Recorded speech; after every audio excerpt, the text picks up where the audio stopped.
বন্ধুরা, সম্পূর্ণ পর্বটি দেখতে চ্যানেলটিকে সাবস্ক্রাইব করুন।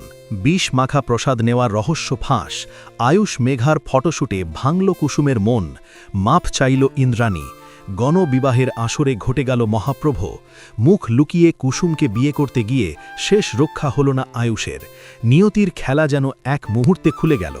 ইন্দ্রাণী দেবী যখন নবদম্পতিকে আশীর্বাদ করতে হাত বাড়ালেন, ঠিক সেই সময় হঠাৎ এক দমকা বাতাস এসে আয়ুষের পাগড়ির লম্বা লেজ উড়িয়ে দিল। মায়ের চোখের সামনে ভেসে উঠল ছেলের সত্যিকার মুখ।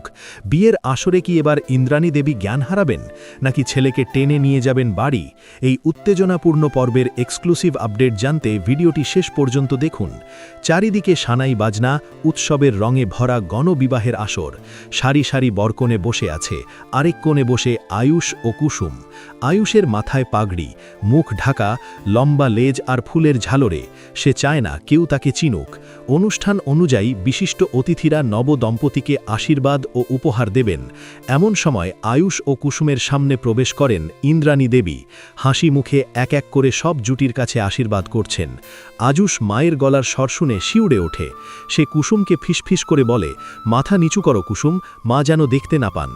ইন্দ্রাণী দেবী যখন আয়ুষ ও কুসুমের সামনে দাঁড়ালেন, তখনই তাদের সাধারণ গরিব দম্পতি ভেবে ধান দুর্বা হাতে তুলে নেন। আশীর্বাদ করার জন্য হাত বাড়ালেই হঠাৎ প্রকৃতির হয়ে ওঠা এক দমকা বাতাস এসে আয়ুষের পাগড়ির লেজ উড়িয়ে দিল। ইন্দ্রাণী দেবীর চোখ আটকে যায় বরের মুখের দিকে। মুহূর্তের মধ্যেই ধান দুর্বার থালা মাটিতে পড়ে যায়। তিনি নিজের চোখকেও বিশ্বাস করতে পারছেন না। যাকে তিনি গরিব ভেবে দয়া করতে এসেছিলেন, তিনি হচ্ছেন তার নিজের রাজপুত্র আয়ুষ।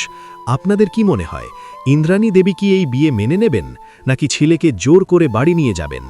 আয়ুষ কি ঠিক করেছিল এভাবে লুকিয়ে বিয়ে করা, নাকি মায়ের সামনে সত্যিটা বলা উচিত ছিল? মায়ের আশীর্বাদ কি অভিশাপে পরিণত হবে? আয়ুষ ও কুসুমের জীবনে হাতের নোয়া দেখাতেই ফাঁস হয়ে গেল বহুদিনের গোপন কথা। আড়াল থেকে সব শুনে স্তব্ধ হয়ে দাঁড়িয়ে রইল আয়ুষ।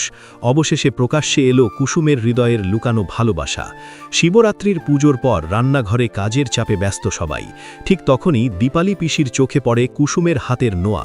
বিস্ময়ে তিনি জিজ্ঞেস করেন, কুসুম, তোর হাতে তো আগে এই নোয়া দেখিনি, এটা তোকে কে দিল? প্রথমে কুসুম এড়িয়ে যেতে চায়, চোখ নামিয়ে নীরব থাকে, কিন্তু দীপালি পিসির ধারালো প্রশ্নের সামনে আর লুকানো সম্ভব হয় না। আবেগে কাঁপতে কাঁপতে কুসুম স্বীকার করে, এই নোয়া তাকে পরিয়েছেন তার ছোট সাহেব আয়ুষ। মনে প্রাণে সে আয়ুষকেই স্বামী মেনে নিয়েছে। তার মঙ্গল কামনায় সে নির্জলা উপবাস থেকে শুরু করে প্রতিটি ব্রত, প্রতিটি নিয়ম নিষ্ঠার সঙ্গে পালন করছে। ঠিক সেই সময়ই কিচেনের দরজার আড়ালে এসে দাঁড়ায় আয়ুষ। এক এক করে কুসুমের প্রতিটি স্বীকারোক্তি তার কানে পৌঁছে যায়। মুহূর্তে সবকিছু জলের মতো পরিষ্কার হয়ে যায়। কুসুমের সিথির সিঁদুর, হাতের নোয়া, তার নিঃশব্দ ত্যাগ, সবই তার জন্য। এই সত্য জানার পর আয়ুষের চোখ ভিজে ওঠে। এতদিন যে ভালোবাসা সে বুঝতেই পারেনি, আজ তা নিজের কানে শুনে হৃদয় কেঁপে ওঠে। কুসুমের নিঃস্বার্থ ভালোবাসা আর আত্মত্যাগ কি এবার তার মন বদলে দেবে? এখন প্রশ্ন একটাই, দীপালি পিসি কি এই সম্পর্কের কথা ইন্দ্রাণী দেবীকে জানাবেন? কুসুমের একতরফা ভালোবাসা কি পাবে পূর্ণতার আশীর্বাদ? ছোট সাহেব আর কুসুমের মিলন কি শুধু সময়ের অপেক্ষা? বন্ধুরা, কুসুমের এই পবিত্র ভালোবাসা দেখে আপনাদের মনেও কি ঢেউ উঠেছে? ভালোবাসা কি সত্যি একদিন নিজের প্রাপ্য জায়গা করে নেয়? ইন্দ্রাণীর পুজোর পবিত্র প্রসাদে বিষ মিশিয়ে দিল মেঘা। মন্দির থেকে প্রাণে বেঁচে ফিরলেও ঘরের ভেতরেই যে লুকিয়ে আছে আসল শত্রু, তা কি বুঝতে পেরেছেন ইন্দ্রাণী দেবী? মন্দিরে গুন্ডাদের হাত থেকে কোনো রকমে শাশুড়িমা ইন্দ্রাণীকে বাঁচিয়ে বাড়ি ফিরিয়ে আনে কুসুম। হয়তো মনে মনে কুসুমের সাহসের প্রশংসা করছেন ইন্দ্রাণী, কিন্তু মুখে একটিও শব্দ নেই। বাড়ির পরিবেশ যখন ধীরে ধীরে শান্ত হচ্ছে, ঠিক তখনই শুরু হয় মেঘার আসল খেলা। জেলে বসে দিদির কুমন্ত্রণা আর নিজের অন্ধ দুই মিলিয়ে আজ মেঘা মরিয়া। সে স্থির করেছে বাইরের শত্রুর আর প্রয়োজন নেই। আজ সে নিজেই ইন্দ্রাণী আর কুসুমের জীবনের ইতি টানবে। আর সেই উদ্দেশ্যে সে বেছে নেয় সবচেয়ে জঘন্য পথ। বাড়িতে চলছে পুজোর আয়োজন। সবাই যখন ব্যস্ত, মেঘা নিঃশব্দে ঢুকে পড়ে রান্নাঘরে। তার হাতে একটি ছোট বিষের শিশি। পুজোর জন্য যত্ন করে রাখা ভোগের প্রসাদে সে নির্মমভাবে সেই বিষ মিশিয়ে দেয়। ঠোঁটের কোণে শয়তানি হাসি ফুটে ওঠে তার। মনে মনে বলে, মন্দিরে তো বেঁচে গেলে, কিন্তু এই প্রসাদ খেয়ে স্বর্গে যাওয়া কেউ আটকাতে পারবে না। পুজো শেষ হলে ভক্তির মুখোশ পরে মেঘা নিজেই সেই বিষাক্ত প্রসাদের থালা নিয়ে এগিয়ে যায় ইন্দ্রাণীর দিকে। সারাদিন নির্জলা উপবাস থাকার পর ইন্দ্রাণী যখন প্রসাদ মুখে তুলতে যাচ্ছেন, ঠিক সেই মুহূর্তেই ঘটে যেতে পারে এক অভাবনীয় টুইস্ট। কুসুমের তীক্ষ্ণ নজর পড়ে মেঘার মুখে, কপালে ঘাম, চোখে অস্থিরতা, কিছু একটা যেন অস্বাভাবিক। সন্দেহের ঝলক জ্বলে ওঠে কুসুমের মনে। সে কি ঠিক সময় ছুটে এসে ইন্দ্রাণীর হাত থেকে প্রসাদের বাটি ফেলে দেবে, নাকি বাড়ির পোষা কোনো প্রাণী আগে সেই প্রসাদ খেয়ে লুটিয়ে পড়বে আর সবার সামনে খুলে যাবে মেঘার মুখোশ? প্রশ্ন একটাই, কুসুম কি সময় মতো বুঝতে পারবে এই বিষাক্ত চক্রান্ত, নাকি গাঙ্গুলি পরিবারকে ভুগতে হবে এক ভয়াবহ পরিণতি? আপনাদের কি মনে হয়, মেঘা কি হাতে নাতে ধরা পড়বে, নাকি চতুরতার সঙ্গে দোষ চাপিয়ে দেবে অন্য কারো ঘাড়ে? ইন্দ্রাণী কি এবার কুসুমকে বিশ্বাস করে মেঘাকে বাড়ি থেকে বের করে দেবেন? আগামী পর্বে অপেক্ষা করছে এক শ্বাসরোধকর দৃশ্য। কুসুমের কাছে মাথা নত করে ক্ষমা চাইলেন ইন্দ্রাণী। প্রশ্ন একটাই, অহংকার কি শেষ পর্যন্ত নিজের পতনের কারণ হয়ে দাঁড়ায়? যে কুসুমকে একদিন অপমান করে বাড়ি থেকে বের করে দিয়েছিলেন ইন্দ্রাণী গাঙ্গুলি, আজ কি সেই কুসুমের পায়ে ধরেই তাকে ক্ষমা চাইতে হবে? হাজার কোটি টাকার ডিল বাঁচাতে গিয়ে কি ভেঙে পড়বে 4 বছরের পর বছর লালিত জেদ, নাকি ধ্বংসের মুখে পড়বে গাঙ্গুলি কোম্পানি? আজকের পর্বে যা ঘটতে চলেছে তা আপনাকেও চমকে দেবে। কথায় আছে, ওপরওয়ালার লাঠিতে শব্দ হয় না, কিন্তু আঘাতটা ভীষণ জোরে লাগে। ইন্দ্রাণী গাঙ্গুলির জীবনেও যেন সেই নিঃশব্দ আঘাতই নেমে এলো। তিনি ভেবেছিলেন টাকার জোরে মেধাকে সামনে রেখে সব সামলে নেবেন, কিন্তু মিটিং রুমে ছবিটা বদলে গেল মুহূর্তে। যখন মেধা নিজের স্টাইল আর ব্যক্তিত্ব দিয়ে ক্লায়েন্টকে প্রভাবিত করার চেষ্টা করছিল, ঠিক তখনই মিস্টার উইলিয়ামস কঠোর স্বরে থামিয়ে দিলেন তাকে। স্পষ্ট জানিয়ে দিলেন, আমি এখানে ব্যবসা করতে এসেছি, ফ্যাশন শো দেখতে নয়। তারপরেই তিনি কুসুমের কাজের প্রশংসায় পঞ্চমুখ হলে সেই মুহূর্তে ইন্দ্রাণীর মুখের অভিব্যক্তি দেখার মতো ছিল। কোণে দাঁড়িয়ে আয়ুষের ঠোঁটে ফুটে উঠেছিল এক নিঃশব্দ হাসি। সে জানত কুসুমের মেধা একদিন না একদিন নিজের জায়গা করে নেবেই, কিন্তু আসল নাটক শুরু হলো শেষ দৃশ্যে। ডিল বাঁচাতে হলে কুসুমকে ফিরিয়ে আনতেই হবে, আর তাই বাধ্য হয়ে ইন্দ্রাণী পৌঁছে গেল কুসুমের সেই ভাঙাচোরা বাড়িতে। দরজা খুলতেই শঙ্করবাবুর সামনে দাঁড়িয়ে এক নতজানু অহংকারী রানী। সময় সত্যি কত বড় বিচারক। এবার কি হবে? কুসুম কি এত সহজে ফিরে আসবে, নাকি সেই ইন্দ্রাণীর সামনে রাখবে কিছু কঠিন শর্ত? হয়তো মেধা ঈর্ষায় জ্বলে উঠে নতুন কোনো ষড়যন্ত্রের জাল বুনবে কুসুমের পথ রুখতে। কুসুমের রাজকীয় প্রত্যাবর্তন কি গাঙ্গুলি কোম্পানিকে ধ্বংসের হাত থেকে বাঁচাতে পারবে? আপনাদের কি মনে হয়, কুসুমের কি ফিরে যাওয়া উচিত? ইন্দ্রাণী গাঙ্গুলি কি সত্যি অনুতপ্ত, নাকি শুধু টাকার জন্য এই নত হওয়া?